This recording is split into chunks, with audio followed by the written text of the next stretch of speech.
एखादा अपक्ष उभा राहिला पण त्यांनी जर बीजेपीला पाठिंबा दिला असला तरी तो बीजेपीचाच माणूस आहे, हे आपण सर्वांनी त्या ठिकाणी लक्षात ठेवलं पाहिजे. त्यामुळे तुम्ही इथं उत्तर देणार का? नक्की का?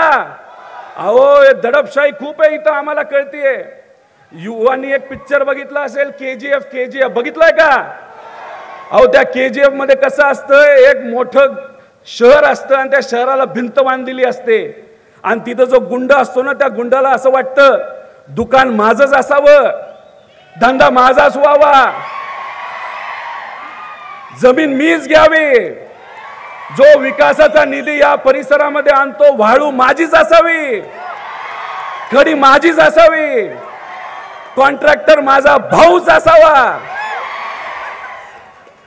अहो काही व्यापाऱ्यांना मी भेटलो, त्यांनी सांगितलं पहिलं मार्केट कोण उघडतं तर इथले लोकनेते उघडतात आणि मग दुसऱ्यांनी त्या ठिकाणी तिथं मार्केट उघडायचं. त्यामुळे ही संधी आहे, मग त्या संधीचं सोनं करणार का नाही करणार? अहो पण काय खोट्या केसेस खूप प्रमाणात या युवांवर टाकल्या जातात. तुम्ही घाबरणार का या पोलिसांना? अहो इथं असणाऱ्या पोलीस प्रशासनाला सांगायचंय, पवार साहेब आमचे नेते 2 महिन्यात इथं सामान्य लोकांचं महाविकास आघाडी सरकार येणार आहे, त्यामुळे या सामान्य कार्यकर्त्यांवर इथं असणाऱ्या लोकप्रतिनिधींचं ऐकून खोट्या केसेस टाकल्या तर 2 महिन्यानंतर गाठ आमच्या सगळ्यांची इथं असणाऱ्या पोलीस प्रशासनाला सांगायचं.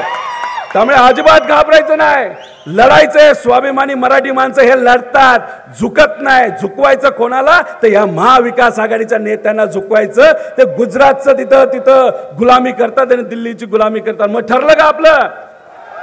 फक्त ठरलं म्हणून चाललं नाही, लढणार का? नक्की का? मग चला, मग तुमचं ठरलं असं मी समजतो. इथं खासदार साहेबांचं मी अभिनंदन करतो, तुमचं अभिनंदन करतो की अशा चांगल्या लोकांना आपण सर्वांनी त्या ठिकाणी निवडून दिलेलं आहे. त्यामुळे कितीही कुणी काय बोललं तरी हे इलेक्शन आपल्या सर्वांसाठी अतिशय महत्त्वाचं आहे आणि या इलेक्शनमध्ये तुम्ही सर्वजण मनापासून सहभाग घ्याल असा विश्वास या ठिकाणी व्यक्त करतो. पवार साहेबांना अनेक नेत्यांना बोलायचं मी आणि तुम्ही सर्वजण उन्हात आहात, त्यामुळे जास्त बोलून आपल्या सर्वांचा वेळ मी घेणार नाही. ही लढाई स्वाभिमानाची आहे, ही मराठी माणसांची आणि आपल्या अस्मितेची आहे. त्यामुळे कुठलाही भेदभाव न करता एकत्र या. महाराष्ट्र धर्म आपल्याला कशा टिकवायचा यासाठी तुम्ही तिथं प्रयत्न करा आणि ही जी दडपशाही आहे, हुकुमशाही ती धुडकावून लावा. एवढंच या ठिकाणी आपल्या सर्वांना सांगतो आणि थांबतो. जय हिंद, जय महाराष्ट्र, रामकृष्ण हरी.